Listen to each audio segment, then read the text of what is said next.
What's up, guys? My name's Anthony, not back, but I'm here with a tutorial on how to edit audio in Audacity.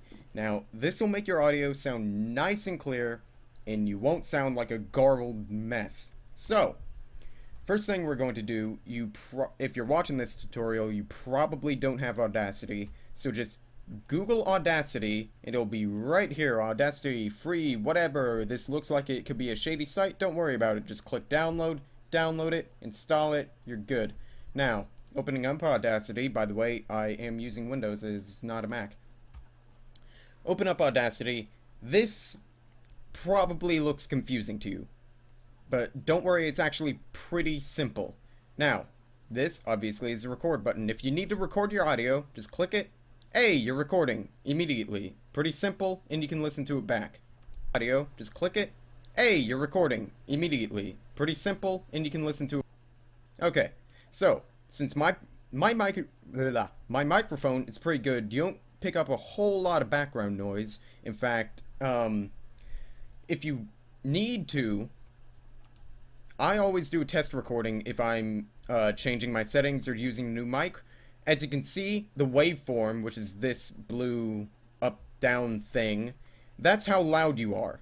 So if that were to reach all the way up to the top, that's a bad thing. That means your audio is clipping, and it will sound very poor.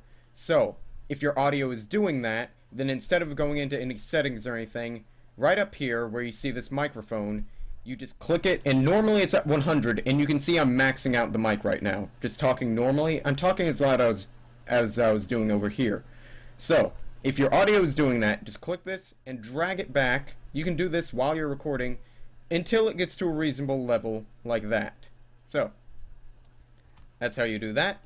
Now, the most useful thing Audacity does for you is it removes background noise, or it gives you the ability to do that. So whenever you're going to record a video, or let's say anything, do not make sure whatever recording software you use, I personally use Fraps, whatever you use, Dxtory, doesn't matter, Audacity, make sure you do not record your microphone. Because if you were to do that, then this entire thing will be useless, because you can't get rid of your microphone once you have it recorded in the same track. And Dxtory actually allows you to record your microphone on a separate track, I believe. It saves it to a separate track along with the video, audio, it's all separate. That's awesome. I'd use Dxtory if I could get the fucking thing to work, but it won't work for me. It's an asshole. So, I can't do that. I use Fraps. Even if you use Dxtory, I'd recommend using Audacity, just because if you're going to record with Dxtory, then you're going to import the audio into here anyway, so it really doesn't matter. You're just saving yourself from opening this again.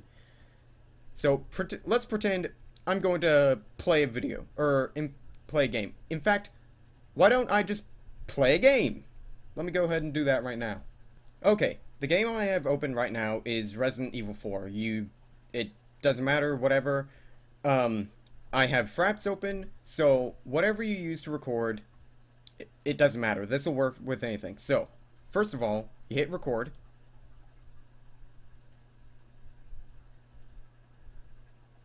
And make sure you're dead silent for those first 5 seconds, because later, when we're removing the background noise, that'll be important. So, if you want to sync up with the game, so here I have the game, I hit the record button on Fraps, and I go to a menu or something. And this works best if you have a controller, but you can do it with the mouse too. So, this is a way to sync up that I learned from Rooster Teeth. You hear this whenever, and you see this whenever you're going through the menu. It makes a little noise, and you can visibly see that it's going through the menu. So, 1, 2, 3, 1, 2, 3. In doing that, later in the whatever editor you use, you can use that one little part to sync up. So, you'll know when you go down, that's right when you said 1. So, once you sync that up, you'll have the whole video synced up. Now, stop that recording, do this in full screen so I can actually see. So, to scroll out of the timeline, you hold down Control and you scroll with your mouse wheel. Then you can scroll back in wherever you want, And to get rid of the background noise, here, I'll probably amplify this so you can actually hear it.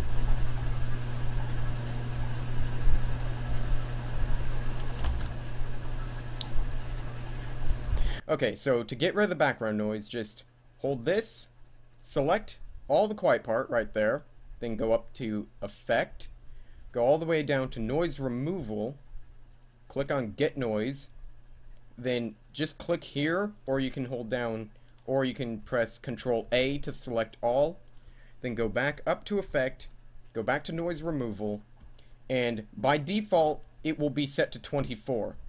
And I don't know exactly how this affects it, but unless it's incredibly loud, like the background noise is incredibly loud, if you do it down to 8, it'll be just fine. So hit OK, it'll work itself for a minute, and bam, you see the line is like dead flat now, so it removed all the background noise.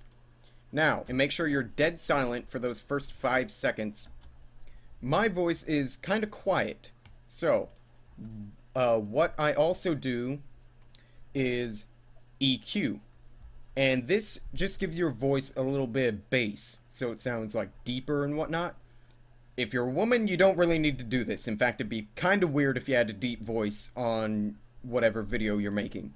So just hit OK, and now go back up and click on Normalize, and this will just make it loud enough, it amplifies it, and you see here, there's still some background noise there, so probably should remove the you should probably remove the background noise at the last step. So if you see any kind of fuzziness going on there, just select that, select the whole thing, go back into noise removal, and remove it, and bam, the line's dead flat. Now, if you're working with a very long video, let's say like 20 minutes, half hour, something, it'll take a minute for it to load that. Another thing that Audacity does is in your temporary folder, which, you know, that / temp, this is where all of your temporary, okay, Windows is an idiot. Okay, so anyways, as I was saying, in your temporary folder, which is right down here, this is all the temporary files on your computer. This is where they save them to. So, Audacity has its own file in here somewhere, right there, Audacity temp.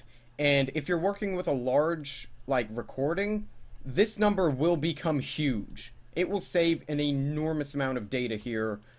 I've had recordings where I've played games for, like, let's say a 2-hour recording session.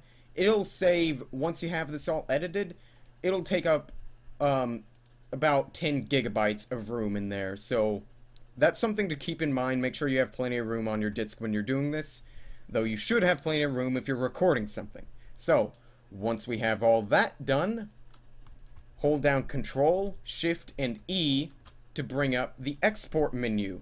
Or you can also go into Control or File and go down to Export Audio. Anyways, I like to use Control-Shift-E because it's faster and it will export whatever you have selected here. So let's say if you have multiple tracks, if you just hit the record button again here, mute the track first if you're going to record multiple tracks. If you're going to do that, blah blah blah, you're talking and whatnot, okay. And you hit the stop button, you go back up here and mute every track you do not want to export. Then select the track by just clicking on this area, this gray area here, Control-Shift-E, and then you can select where you want it to be exported to. So, tutorial. So save it there. This window will pop up. Just hit OK, it doesn't matter. It will save it as a WAV file, which is a pretty big audio file, but that really shouldn't be a problem here. So open up whatever audio editor you use. I personally use Adobe Premiere. I know a lot of you use Sony Vegas, so this might be a little different for you, but if you know how to use Sony Vegas, I'm sure you can figure it out. So, go wherever the heck you want to go to import your audio. So, there's my audio, you import it, and here's my video that I recorded from that game. So, import the audio, import the video once I move the audio down. right on top. Okay, so once you have both of these imported, you go down here, and of course this is different with Sony Vegas because, again, Premiere, different program. Anyways, go over here, you find wherever the heck you went, 1, 2, 3, 1, 2, 3. I like to do it as soon as I record. Just go into the menu, do that. So, of course, because I didn't do that, this is a little different. It looks like I did it right here. 1, 2, 3. And as you can see right here, these little blips on the audio is where I also did it in the game itself. So drag that over and just line them up. So now you can listen back to it. 1, 2, 3. 1, 2, 3. And the entire thing is synced up to right when you started recording your audio. So now you can go ahead, play the game, edit your video as usual, and now you have nice, clean sounding audio with no background noise, and it sounds much better than would otherwise. Also, S-Man Sam, you could do this and then you get rid of that bullshit audio clipping you have in all of your videos. So, if you guys enjoyed this video, I guess give it a thumbs up. I don't know. Should I make this public? I should make this public. Anyways, give it a thumbs up. I will see you guys in the next video.